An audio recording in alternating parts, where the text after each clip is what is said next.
नमस्कार. आज आपण बोलणार आहोत लहान मुलांच्या कॅन्सरविषयी. एकतर हा विषय तितकासा कॉमन नाही आहे, पण एकूणच लहान मुलांमधल्या कॅन्सरचं प्रमाण वाढलेलं आहे. लहान मुलांमधला कॅन्सर जर का लवकर डिटेक्ट झाला तर तो क्युअरसुद्धा होऊ शकतो. याच विषयावर आज आपण बोलणार आहोत डॉक्टर लिझा बलसारा यांच्याशी. डॉक्टर, आज तुमचं मनापासून स्वागत. आजचा विषय तसा जड आहे, पण मी प्रश्नच सुरुवातीला मला पडलाय तो की खरंच मुलांना कॅन्सर होतात का? म्हणजे एवढं प्रमाण खरंच वाढलं आहे का? Good morning. आज आपण जे पिडियाट्रिक कॅन्सर्सबद्दल बोलतोय कारण की तिची गरज आहे आज.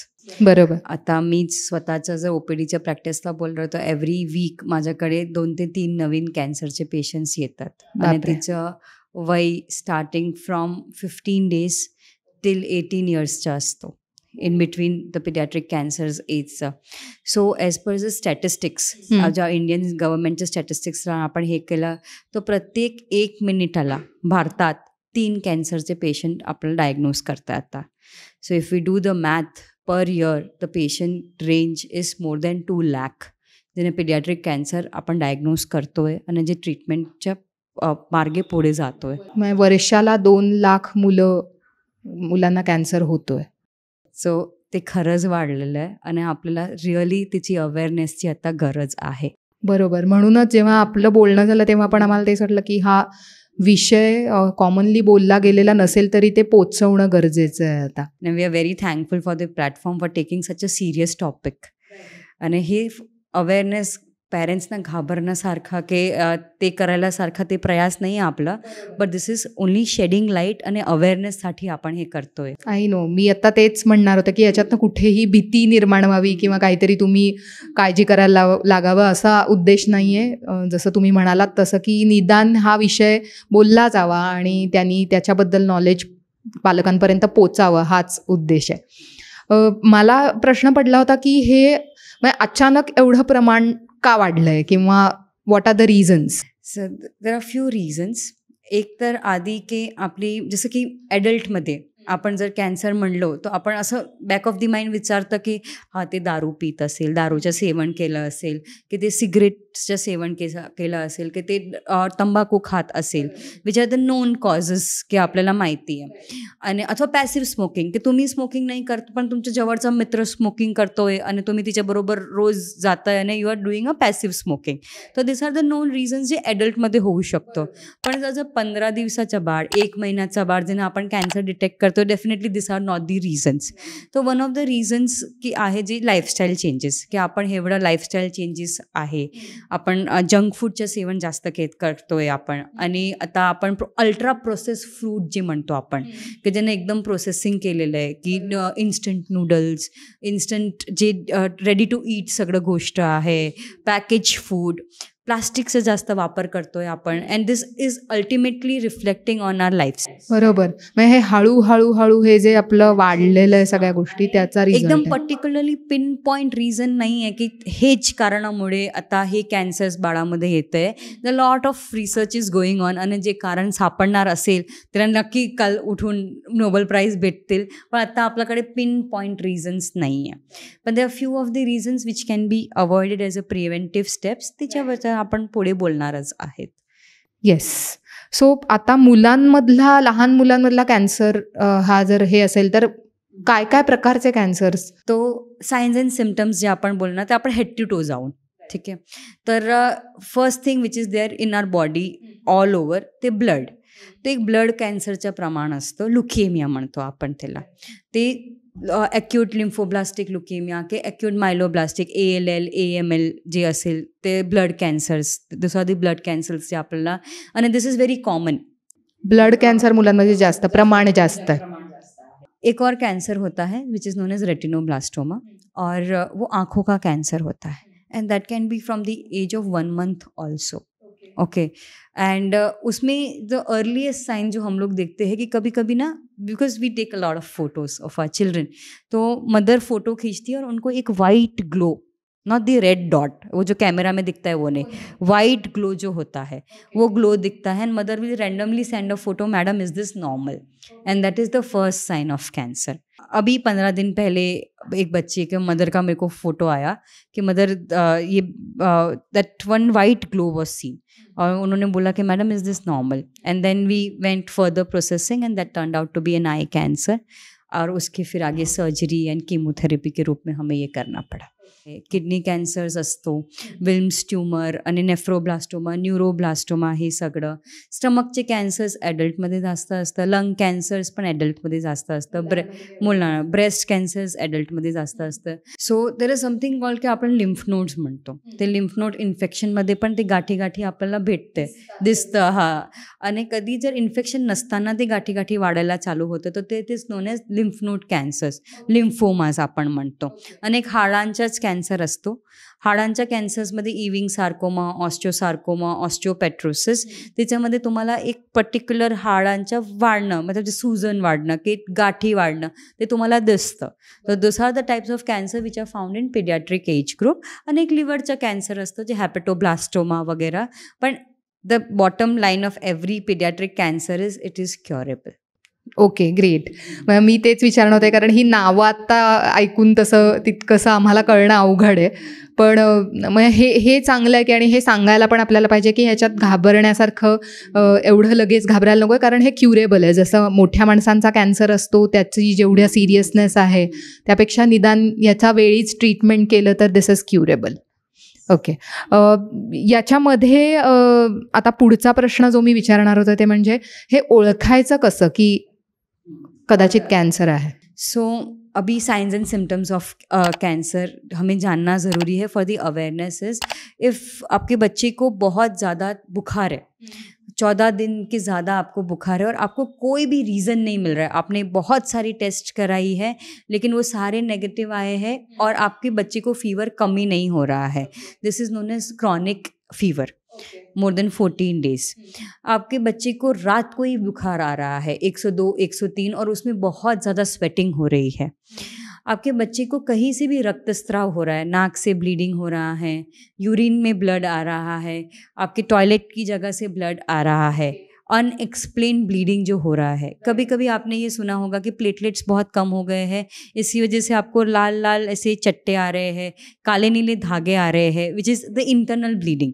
जो बॉडी आपको साइन एंड सिम्टम दे रही है कि वो इंटरनल ब्लीडिंग हो रहा है. आपका बच्चा बहुत ही एक्टिव था और अचानक कुछ दिनों से वो एकदम ही सुस्त पड़ रहा है, वो बार बार बोल रहा है कि मेरे को हाथ पैर बहुत दुख रहे हैं, उसको बहुत ही चिड़चिड़पना हो रहा है. ये सारे सिम्टम्स है early signs end symptoms of cancer. जहाँ पे एंड द लास्ट सिम्टम जिसको मैं बहुत स्ट्रेस करूँगी, एक मदर को लग रहा है कि मेरा बच्चा ठीक नहीं है end something is going wrong. Even if the mother is a working mother, उनको पता चल जाता है कि नहीं मेरा बच्चा इज़ नॉट हिमसेल्फ और her self. End that mother intuition 90% हमारे पास जो पेरेंट्स आते हैं वो इसी कारण के मॅडम काहीतरी वाटतंय आम्हाला जे बरोबर नाही आहे. And at that time we put all rate very very important. कारण बऱ्याचदा तुम्ही जेव्हा सांगता तेव्हा मला वाटतं की बाकीचे पण फॅमिली मेंबर्स की काही नाही, एवढं काही नाही, जाऊ दे, होईल बरं, असं न करता ते जर आतून वाटत असेल तर वेळीच आपण लगेच डॉक्टरकडे जाणं गरजेचं आहे. बिकॉज आमचं जे एक्सपिरियन्स आहे, the early diagnosis is a better prognosis. जर तुम्ही एकदम अर्ली टप्प्यामध्ये जसं एकदम सहून नाही आला, कधी कधी काय असतं आपण त्याला दुर्लक्ष करून करून 2-3 महिने झाले, पण and sometimes parents come in first 10-15 days. At that time the cure rate is around 90 to 95%. पण जसं जसं वेळ जातो आणि जसं जसं ते पसरतो तर that cure rate starts decreasing by every 5%.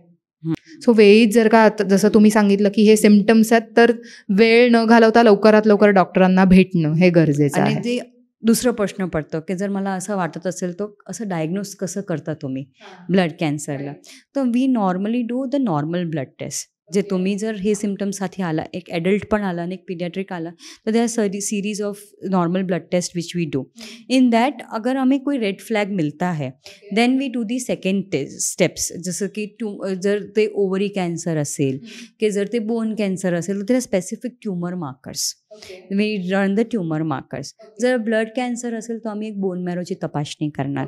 आणि then the other things is ते जसं की शरीरात कॅन्सर असेल, if we are thinking it a liver cancer और a bone cancer, we do a PET scan.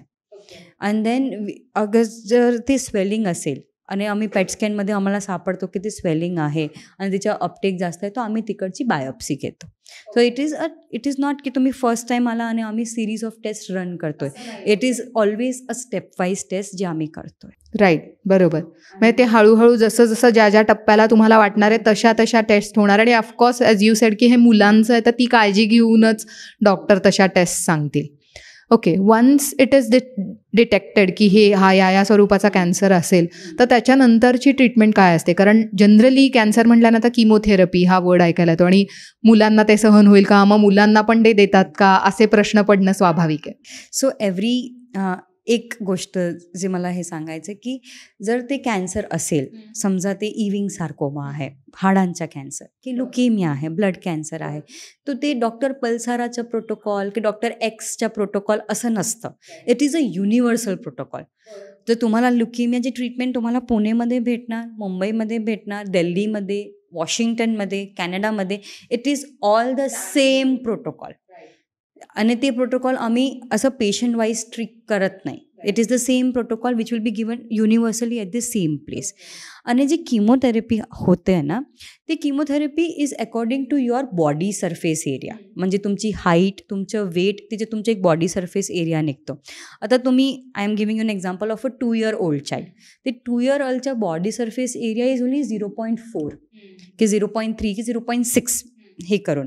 आणि जे डोज असते ते 1.5 mg per that body surface area. ते डोजेस हार्डली 0.8 mg असं जातं. म्हणजे कमी आहे तो. तो मैं कहने का ये मतलब है कि जितना वो बच्चा सह सकता है उसके हाइट और वेट के हिसाब से वही प्रोटोकॉल के द्वारा वो डोज दिया जाएगा. Certain doses will be oral, certain doses जो हम लोग इंजेक्टेबल फॉर्म में देते हैं. किसी किसी कैंसर में रेडिएशन की ज़रूरत पड़ती है और कभी कभी बोन मैरो ट्रांसप्लांट या फिर ट्रांसप्लांट की भी ज़रूरत पड़ सकती है. But that is depending on the cancer type, the child का प्रोफाइल टाइप और उसकी आगे का कैसे वो सहता है उस हिसाब से. डॉक्टर, तुम्ही जे आता किमोथेरपीचं सगळं सांगितलं त्याच्यामध्ये नॉर्मल पेरेंट्सना पडणारे काही प्रश्न आहेत ते मला विचारायचे आहेत.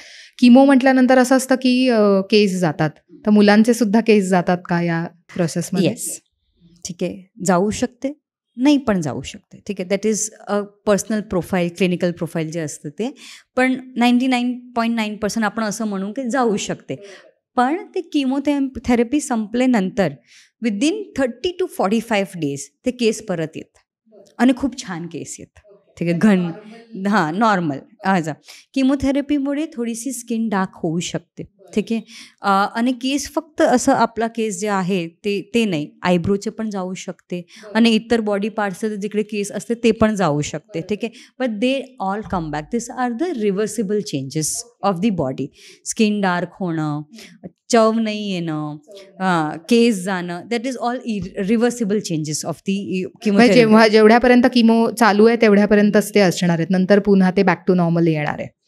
सेकंड क्वेश्चन म्हणजे किमो झाली आहे, तुम्ही जसं म्हणताय 2 वर्षाची जी काही ट्रीटमेंट आहे ती घेतोय आणि ती घेऊन झाली आहे, त्याच्यानंतर त्या मुलाची, त्या फॅमिलीची लाईफ पुन्हा नॉर्मल येते? जसं आपण म्हणतो की लुकेमियाची ट्रीटमेंट 2.5 years जाते आणि इविंग सार्कोमा, बोन कॅन्सरचे 6 months, बाकीचे 3 months, असं जे कॅन्सर ट्रीटमेंटचे प्रोटोकॉल असते ते प्रमाणे जाते. तिचा नंतर they go back to school, they resume their studies. आणि आमच्याकडे असं पण केसेस होतं जे लुकेमिया होतं, लिम्फोमा होतं, ते बरं झालं. नाव they are IAS officer, actors, collectors, आणि they do social works and they are fighters, they are resilient fighters and their life changes towards the positive side and they get married, they have normal kids and they have a normal way. It was just की ते थोडासा रस्ता खराब होतो आणि ते phase आपण पार पाडलंय आणि after that it is a normal life. Great. म्हणजे हा पॉईंट खरंच, म्हणजे कितीही तो अवघड असला ॲक्सेप्ट कराल तरी आहे की तो तेवढाच रस्ता खराब आहे, तुम्ही म्हणाला तसा, त्याच्यानंतर स्मूथ रस्ता सुरू होणार. आणि कधी कधी असं पण असतो की आफ्टर 5 years ऑफ ट्रीटमेंट, जसं की मी म्हणलं तुम्हाला की 90% लोक बरे होते, पण जे 10% आहे, ठीक आहे, ते 10% जे थोड्या वेळांना 1-2 yearsमध्ये परत रिलॅप्स होऊ शकतो. ओके, पण if there is a रिलॅप्स्ड cancer, there is a protocol for रिलॅप्स्ड cancer also. आम्ही कधी नाही म्हणणार की की हिची ट्रीटमेंट नाही होऊ शकत. Okay, so there is always a way out. Right. Okay. So the next question जो मला विचारायचा आहे तो म्हणजे हे सगळं केल्यानंतर हे क्युअर होणार आहे का नक्की? अगर मुझे कल चल के या किसी एडल्ट को कल चल के ये कैंसर डिटेक्ट होता है, first of all the word cancer हम बोलते हैं कि that's the death sentence, but it is not a death sentence. ठीक है, we have a lot of success stories and it also depends कि आपकी इम्यून सिस्टम कैसी है. और एक लड़ाई तो आपकी बॉडी लड़ेगी, एक लड़ाई आप यहाँ से लड़ते हो. ठीक है, ये लड़ाई मत हारिए. ये लड़ाई अगर आप स्ट्रांगली ये करोगे तो बॉडी अपने आप उस चीज़ को ये करेगी. नाउ द चाइल्ड जो होता है उसको वो टेंशन नहीं है कि उसको कैंसर है, उसको वो टेंशन नहीं है कि पैसे कहाँ से आएंगे, उसको ये टेंशन नहीं कि मेरा इंश्योरेंस ये चीज़ें कवर करेगा नहीं. उसको क्या है कि मुझे, हाँ, जो एडल्ट के टेंशन है और जो एडल्ट एक बैक ऑफ द माइंड ये सब सोचना शुरू कर देता है, वो है उसका टेंशन ये है कि आज मुझे हॉस्पिटल जाना है, वहाँ मेरी फेवरेट डॉक्टर या फेवरेट नर्स है कि नहीं, और मैं कितनी देर बाद मैं वापस आ सकता हूँ. सो अगर आप पीडियाट्रिक ऑन्कोलॉजी या पीडियाट्रिक सेटअप्स आप देखोगे तो they will be lot of cartoons, a lot of cheerfulness is there, just कि हम ये लड़ाई ना हारे. ठीक है, तो वो जो इनोसेंस है that makes the child a super hero. और वो जो लड़ाई बच्चा लड़ता है ना, वो एडल्ट कभी नहीं लड़ सकता. एंड दैट्स वाई, क्योंकि डोज कम है, अभी हमारा बॉडी एडल्ट्रेटेड नहीं है, the child is psychologically very very strong, his immunity is very strong, child's immunity is not hit that much. तो ये सारे कंबाइंड फैक्टर्स में हमारा cure rates 90 to 95% paediatric oncology stories में हमें मिलता है. And that's why the paediatric super heroes are वो कैंसर से लड़ लेते हैं हमारे. And this is our personal experience and the lot of literature over it. मतलब ये इट इज़ नॉट कि महाराष्ट्र के या फिर गुजरात के या इंडिया के paediatric cancer, this is world wide data. Right. Okay. मग कम्पॅरेटिव्हली मोठ्या माणसांचा कॅन्सरकडे बघण्याचा ॲटिट्यूड आणि मुलांचा हा वेगळा आहे, त्यामुळे मुलं तसं लाईटली पॉझिटिव्हली ते ओव्हरकम करू शकतात. तर हा खूप मोठा रिलीफ आहे. मला असं वाटतं आहे की एकतर हे खूप दुःखदायक गोष्ट आहे की होणं मुलाला एखाद्या, पण जर झालं असेल तर मुलांपेक्षा पेरेंटनी स्ट्रॉंग राहणं खूप गरजेचं आहे या सगळ्या प्रोसेसमध्ये. याच्यामध्ये आत्ता जसं तुम्ही मेन्शन केलं की मुलाला जरी तो कन्सर्न नसला की खर्च किती येणार आहे आणि इन्शुरन्स आहे का नाही, त्याचं पालकांना होऊ शकणार आहे की वेगवेगळ्या इकॉनॉमिकल लेवलमधनं पेरेंट्स येणार आहे आणि तोही एक कन्सर्न असतो. तर त्याविषयी पण सांगाल का काही? हां, so definitely it's a costly therapy and definitely it is a time taking process. ठीक आहे, जर मी लोकेमिया म्हणलं तर तिची treatment is 2.5 years. Okay, 7 months in intensive therapy and next 18 months is in maintenance therapy. मी असं नाही म्हणते की 2.5 years ते बाळ हॉस्पिटलमध्ये राहणार आहे. Okay, once the diagnosis is done we discharge the patient and then there is a protocol की weekly once यायचे, सकाळी यायचे, थेरपी घ्यायचे आणि at least 4 or 5 o'clock you get discharge. This are all day care basis protocol. आणि जर आम्हाला वाटलं की तुम्हाला पुढचे ॲडमिशनचं हे सगळं आणि ही कंबाईन जर आपण एकदम प्रायव्हेटमध्ये घेतोय, गव्हर्मेंट हॉस्पिटलमध्ये घेतोय, everything is covered under insurance. ठीक आहे, मेक शुअर की तुमचं इन्शुरन्स प्लॅन असं होईल ते कोणतंही टप्प्याचा कॅन्सर आणि कोणतेही स्टेजचा कॅन्सर कवर करतोय.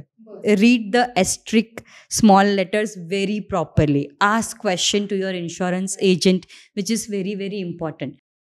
असं नसतं आहे की माझा घरी कॅन्सर नाही आहे की तो माझ्या घरी होणार नाही आहे. ठीक आहे, प्रिकॉशन्स घेणं गरजेचं आहे. कोविडमध्ये मास्क त्यांनीच घातलं आहे ज्यांच्याकडे कोविड होतो. So that doesn't mean, see my father had cancer, in my whole family nobody has cancer.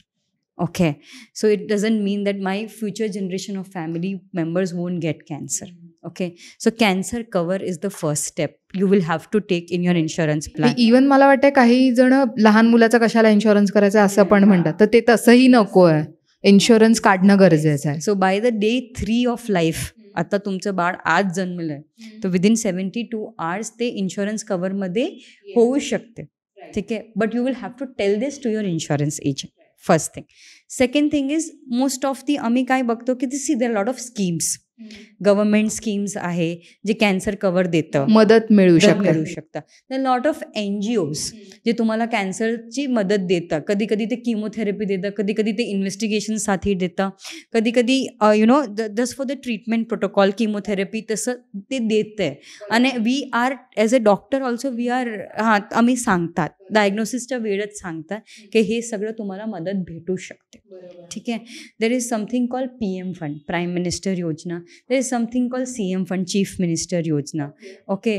तिच्यामध्ये कॅन्सरच्या एक वेगळं टप्प्याचं पूर्ण इंडेक्स आहे जे पूर्ण कॅन्सरच्या ट्रीटमेंटला पण मदत करतात. Now what challenges we are facing is की NGOs आर देअर, गव्हर्नमेंट मदत करायला तयार आहे, पण राशन कार्डमध्ये बाळाचं नावच नाही आहे. ठीक आहे. तहसीलचा दाखलाच नाही आहे. डॉक्युमेंटेशन्स एकदमच इरेग्युलर आहे आपल्या पॉप्युलेशनमध्ये. बाळांचा आधार कार्डच नाही आहे. ठीक आहे. आणि आधार कार्ड आता सगळ्यांनाच माहिती आहे की बाल आधार कार्ड बनतोय. ठीक आहे. आणि जे वेळात तुम्हाला कॅन्सरच्या लढायचे ते वेळात तुम्ही जर हे सगळं डॉक्युमेंटेशनमध्ये हे करणार आहे तो that is difficult. So my appeal whoever is listening today, please get the documentation right. ते डॉक्युमेंटेशन तुम्हाला एअर तिकीट पण मदत करू सगळीकडे. शकणार. आणि ह्याचा काही म्हणजे फक्त आजार होईल म्हणूनच नाही, ते असंही लागणारच आहे. ते आपणच सिरियस म्हणजे रादर मीच काढलेलं नाहीये तर आता ते काढावं लागणार आहे मुलांचे आधार कार्ड. Documentation right. कारण की मदत करायला भरपूर गोष्टी आहे, पण जर तुम्ही ती प्रॉपर डॉक्युमेंटेशनमध्ये नाही आहे तर ते मदत नाही करू शकणार. And this is not just what we are talking about 1-2 lakh. This is around a beyond 5 lakhs thing which we sometimes a family needs it. And just because एक आधार कार्ड नाही काढलेलं आहे की ते राशन कार्डमध्ये बाळांचं नाव नाही आहे आणि ते मदत करायला NGO तयार आहे, पण आपण ते मदत घेणार नाही because we didn't do the right thing at the right time. त्यामुळे वेळीच हे सगळ्यांनीच करायला हवंय. Rather this is the important thing की which we are trying to use this platform as an awareness की this needs to be done. बरोबर आहे. मग ह्याच्यात काय मुलांचं आधार कार्ड असणं गरजेचं आहे. मध्ये नाव, आणि कधी कधी कसं असतं की आईचाच नाव नाही आहे तहसील दाखलामध्ये, आणि त्याच्यामुळे ते पूर्ण मदत गव्हर्नमेंट प्रोसिजर आम्ही चेंज करू शकणार नाही. ते तुम्हालाच अडॉप्ट व्हायचे गव्हर्नमेंट प्रोसिजरमध्ये. And this needs to be done. हे सगळं. आणि उत्पन्न दाखला जे वेळा लागेल ते वेळा लागणार आहे, पण तुमचं हे सगळं डॉक्युमेंटेशन तर तुम्हाला व्यवस्थित करावं लागेल. बेसिक तरी एकतर मुलाचं आधार कार्ड आणि रेशन कार्डमध्ये त्याचं नाव आहे का नाही, आणि ॲट द सेम टाइम आईचं पण नाव त्यात ॲड केलं आहे का नाही, हे बेसिक आहे, हे तरी रेडी राहायला पाहिजे. And sometimes we get 100% funding also from the government.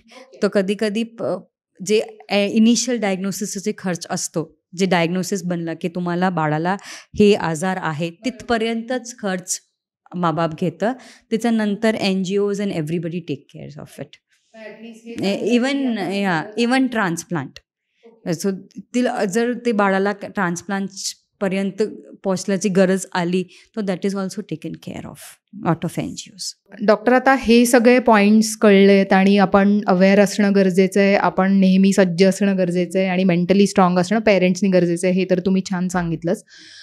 मला एक विचारायचं होतं की आई म्हणून पण, म्हणजे तुम्ही पण आई आहात, मगाशीच आपण बोलत होतो की आता तुम्ही म्हणालात की तुमचा पण पेरेंटकडे बघण्याचा पर्स्पेक्टिव्ह, एखाद्या मुलाला असं बघणं हे खूप दुःखदायक आहे. पण प्रिव्हेन्शन म्हणून काही आम्ही करू शकतो का, की हे होऊ नये, किंवा अशी काही काळजी घ्यायला हवी का? सो प्रिव्हेन्शन म्हणून आपण हेच बोलणार की जे आपण बोललो की पोल्युशन ते आपण कमी करू शकणार नाही. आपण जेवढं इनऑर्गॅनिक की हे सगळं ते आपण ऑलरेडी ॲज अ पॅरेंट आपण करतोच आहे. ठीक आहे. यूज ऑफ प्लास्टिक्स आपण कमी करू शकतो. ठीक आहे. जितकी गरजेचं असेल तितकीच आपण ते प्लास्टिक यूज करू. अल्ट्रा प्रोसेस्ड फूड जे आपण म्हणतो ते यूज करू. आणि जे अर्ली सायन्स अँड सिम्टम्स आहे त्याच्याबरोबर आपण अवेअरनेस सेशन मला कळतं आहे तो मी तुम्हाला शेअर करू, आणि ते कोणतरी इतर पालकांना आपण शेअर करायला पाहिजे. आणि first thing we will have to accept there is something called paediatric cancers. हा मुद्दा खूप महत्त्वाचा आहे खरं तर, की मुलांमध्येही आहे हे एकतर. आणि दुसरी एक गोष्ट आहे की आपण सेकंड ओपिनियन घेतोय. तुम्ही थर्ड ओपिनियन घे, तुम्ही 99 ओपिनियन घे, पण ते second opinion, third opinion, fourth opinion तुम्ही जे तुम्हाला जितकी डॉक्टर्सना भेटायचे नक्की भेटा, पण that is should be fast.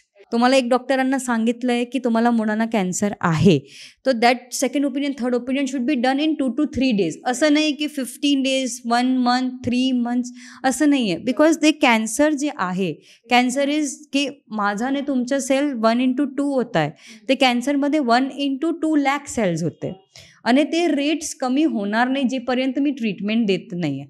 आणि जसं आपण सांगितलं, early diagnosis is better prognosis. तुम्ही जेवढे लवकर ट्रीटमेंट चालू करणार तेवढं चांगलं रिझल्ट जर आपल्याला भेटणार आहे. आणि the cure result is 90 to 95%.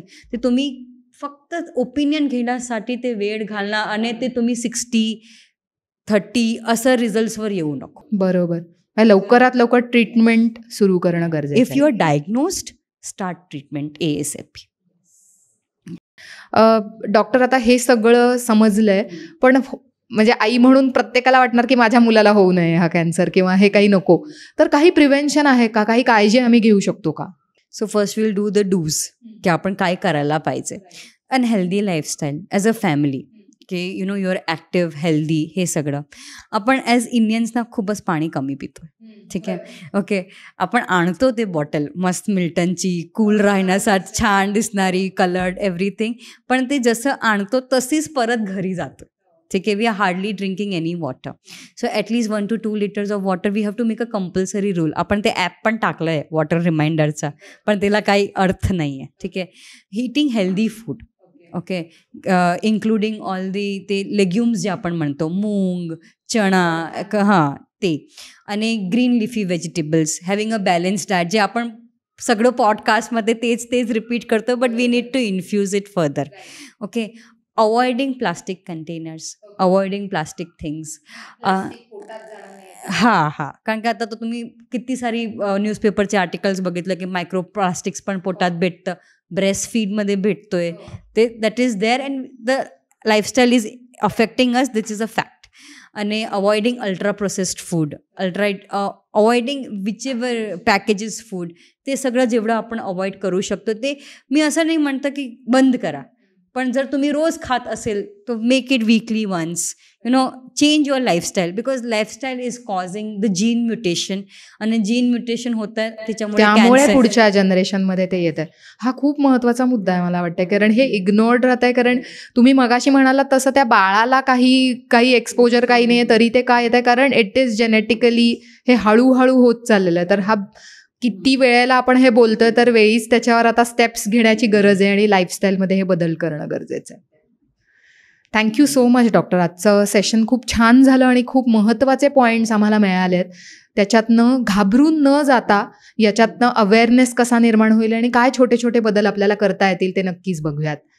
Thank you so much doctor. आज खूप वेगळा विषय आणि ज्याच्याकडे फारसं लक्ष गेलेलं नाही आहे असा हा विषय आहे, आणि मुलांनाही कॅन्सर होऊ शकतो. मलाही पहिल्यांदाच कळलं आहे की हे होतं आहे, आणि जसं तुम्ही केसेस मगाशी पण सांगितलं, तर हे खरंच खूप दुःखदायक आहे की असं होतं आहे. पण निदान ह्याच्याकडे नीट पद्धतीने बघणं गरजेचं आहे. ते ॲक्सेप्ट करून आम्ही अवेअरनेस आता हा स्प्रेड करायचा आपण प्रयत्न करूयात. Thank you so much. आजचा हा व्हिडिओ तुम्हाला कसा वाटला तेही कळवा. तुमचे काही प्रश्न असतील ते सुद्धा आम्हाला कळवा. हा महत्त्वाचा व्हिडिओ आहे, तर इतर पालकांपर्यंत, तुमच्या बिल्डिंगमधल्या किंवा तुमच्या शाळेतल्या इतर पालकांपर्यंत सुद्धा हा पोचवा, कारण हा विषय पोचणं गरजेचं आहे. आमचं यूट्यूब चॅनल लाईक करा, शेअर करा, सबस्क्राईब करा. धन्यवाद.